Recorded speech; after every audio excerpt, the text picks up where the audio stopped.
চট্টগ্রামে বিপুল পরিমাণ অবৈধ বিদেশি মদ উদ্ধার করেছে কোস্টগার্ড।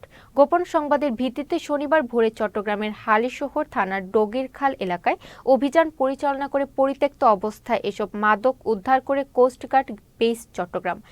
অভিযান চলাকালে সন্দেহজনক একটি ডেনিস বোট থেকে কয়েক ব্যক্তিকে বস্তা নামাতে দেখে জিজ্ঞাসাবাদের জন্য তাদের থামার সংকেত দেওয়া হয়।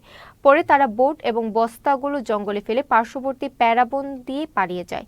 পরবর্তীতে আটককৃত বোট এবং পার্শ্ববর্তী এলাকায় তল্লাশি চালিয়ে আনুমানিক 4,15,00,000 টাকা মূল্যের 1,056 ক্যান বিয়ার, 1161 বোতল বিদেশি মদ এবং 4 বোতল টুইন ভ্যালি অলিভ অয়েল জব্দ করা হয়। কোস্টগার্ডের উপস্থিতি টের পেয়ে পাচারকারীরা পালিয়ে যাওয়ায় কাউকে আটক করা যায়নি। গোপন সংবাদের ভিত্তিতে আজ 3 মে 2025 তারিখ শনিবার ভোর 5 ঘটিকায় বাংলাদেশ কোস্টগার্ড বেস চট্টগ্রাম কর্তৃক চট্টগ্রাম জেলার হালিশহর থানাধীন ডগিরখাল এলাকায় একটি বিশেষ অভিযান পরিচালনা করা হয়।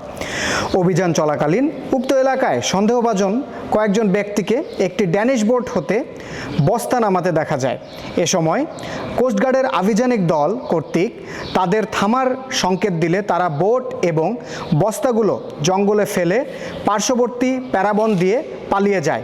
কোস্টগার্ডের আওতাধীন উপকূলীয় ও নদী তীরবর্তী অঞ্চলের আইনশৃঙ্খলা ও মাদকদ্রব্য নিয়ন্ত্রণ পরিস্থিতি অনেকাংশে উন্নতি হয়েছে।